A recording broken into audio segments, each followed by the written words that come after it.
Tingnan nyo, Aw! Ano ba tong Meralcong to? Brown out na naman. Yari talaga tong Meralco sa akin. Minor de edad pa naman ako, wala akong pananagutan sa batas. Hindi ako makakasuhan. Yari talaga yan. Yay! Bumalik na yung ilaw. May ilaw na ulit. Isa ka rin ba sa nagagalit pag nawalan ng kuryente sa panahon ngayon? Aba, malamang. Kasi syempre, pag walang kuryente, bawas libangan, di ba? Walang internet, walang TV, Netflix, wala, di ba? Tapos mainit pa, walang electric fan, walang aircon. Kaya syempre, pag walang kuryente, mainit ang ulo natin, di ba? Pero alam nyo ba, noon, nung bata pa ako sa probinsya namin, kaming mga bata noon, hindi naiinis pag nawawalan ng kuryente. Kasi hindi naman kami nawawalan ng libangan eh. Nadadagdagan pa nga ang libangan namin pag walang kuryente. Lalo na pag gabi. Gabi na wala ng kuryente, gabi ng brownout. Mas marami kami nagagawang kasiyahan pag ganun, pag nawala ng kuryente, pag nag-brownout sa gabi. Kasi syempre sa probinsya, di ba, maagang natutulog pag gabi na. Pero pag nag-brownout, naglalabasan ng mga tao sa bahay nila. Kasi siguro, syempre mainit o kaya madilim, at least sa labas, paglalabas sila, may liwanag ang buwan at mahangin ang paligid. Nagkakaroon tuloy ng bonding ang mga magkakapitbahay. Ang saya, di ba? May mga nagkukwentuhan. Syempre, yung mga meron ding mga nagkukwento ng mga nakakatakot kasi syempre madilim eh. Mas effective kasi magkwento na nakakatakot pag madilim, di ba? At meron din mga naglalaro, taguan, habol-habulan, patentero. Masaya, di ba? Meron ding mga nagpa-prank. At kami po ang gumagawa nun. Ang paborito naming gawing prank noon ay yung ahas-ahasan. Guguntingin namin yung mga sirang gulong ng mga bisikleta at gagawin namin parang hugis ahas. Padiretso ang gunting namin pahaba. At para maging hugis ahas. Tapos tatalian namin ang ulo niya ng nylon na sinulid. Yung nylon, yung transparent siya. Yung ginagamit sa pamimingwit na nylon. Charan! Ayan, tapos na. Ganyan ang itsura.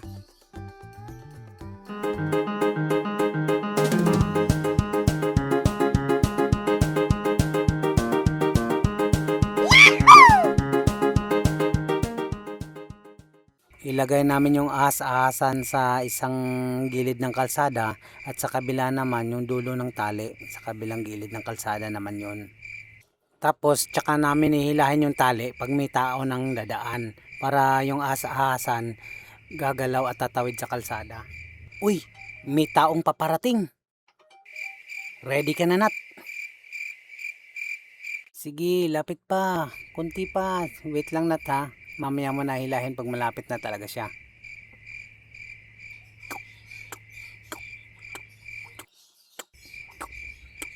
Ayan.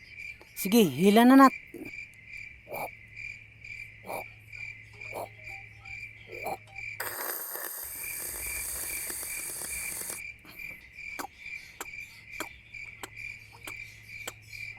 Uy, hala. Ano yan?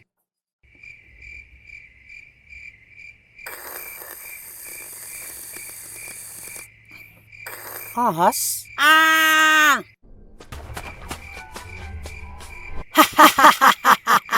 Wala kaming pinipili. Mamatanda man, mabata, kahit nga aso eh. Pinaprank namin. Tuwang-tuwa kami nun pag nakikita namin takot ng takot yung mga tao. Hanggang one time, imbis na kami ang manakot ng gabing yun, kami tuloy ang natakot. Uy, brown out. Pag nag-brown out, matik na. Ilabas agad ang ahas-ahasan. Okay, ready na. Oh, tika na, huwag mo munang hilahin, wala pang tao. Hindi ko hinihila. Bakit gumagapang papunta rito? Ewan, Ito, hawak ko yung tali. Hindi ko naman hinihila. Teka, flashlightan ko. Baka nagkamali lang tayo ng tingin. Ang ganda ng pagkagawa, parang totoo ah. Uy, tumayo. Totoong ahas yan. Ha? Nako, cobra! Takbo, Lon! Bilisan mo, Lon! Takot na takot talaga kami nun. Kayo, may experience din ba kayo sa ahas? Nakakatakot, di ba? Yan talaga yung isa sa mga kinakatakutan ko eh. Yan, ahas at saka yung takot din ako sa mga palaka, butiki, basta mga reptiles. Pero yung mga daga, mga ipis, ay hindi ako takot yan. At speaking of nakakatakot, meron pa akong ikukwento sa inyo na nakakatakot din na nangyari din sa brownout noon at hindi ko rin makakalimutan. Ito yung muntik na akong mabugbog ni Dindin, yung kababata naming bully. Si Dindin kababata rin namin pero mas matanda siya sa amin ng 1 taon at saka malaki siyang bulas, malaki siyang bata kung ikumpara mo sa amin. Kung titingnan mo, akala mo wala siyang kinakatakutan pero takot pala siya sa pusa.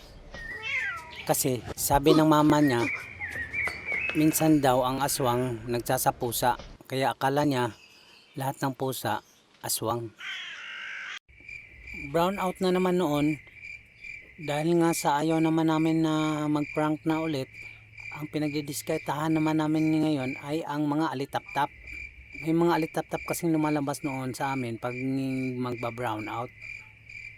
Para mahuli namin ang alitaptap, pinapalo namin ito ng tsinelas. Tapos, ilalagay namin siya sa tenga namin, ididikit namin para siyang hikaw. Uy, halanat si Dindin. Inggitero pa naman to. Wow, ang ganda ng hikaw nyo ah. Saan nyo yan nakuha? Alitaptap lang to, nilagay namin sa tenga namin. Eh ba't hindi umaalis sa tenga nyo? Ba't hindi lumilipad? Eh dinikita namin ng dagta ng dahon ng star apple eh. Ah, ganun ba? Meron kasi ako nakitang mga alitap-tap dun oh, malapit sa bahay namin. Kunin mo bilis, baka mawala. Mamaya na lang siguro, inutusan pa kasi ako ni mama sa tindahan eh. Pagbalik ko na lang siguro. A few moments later. Uy Lon, may alitap-tap dun oh.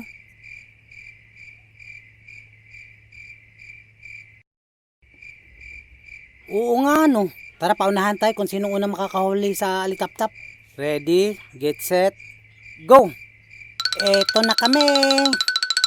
Ayun yung alitaptap oh. Taas baba oh. Parang naglalakad.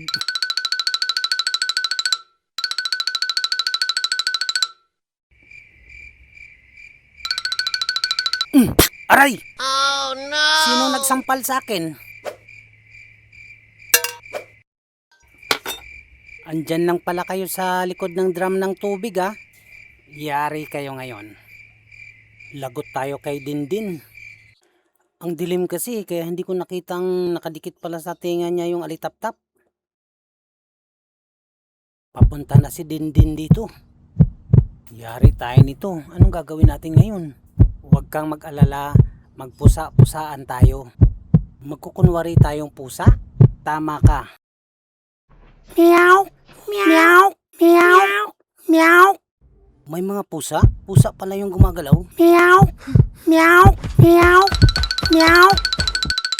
O ano, asan na siya? Wala na si Dindin at tumakbo na palayo. Takot pala si Dindin sa pusa. Oo, takot sa pusa yun. Sabi ng nanay niya sa akin eh. Buti at naisip ko kaagad noon na magsapusa kami. Kung hindi, nako bugbog kami kay Dindin.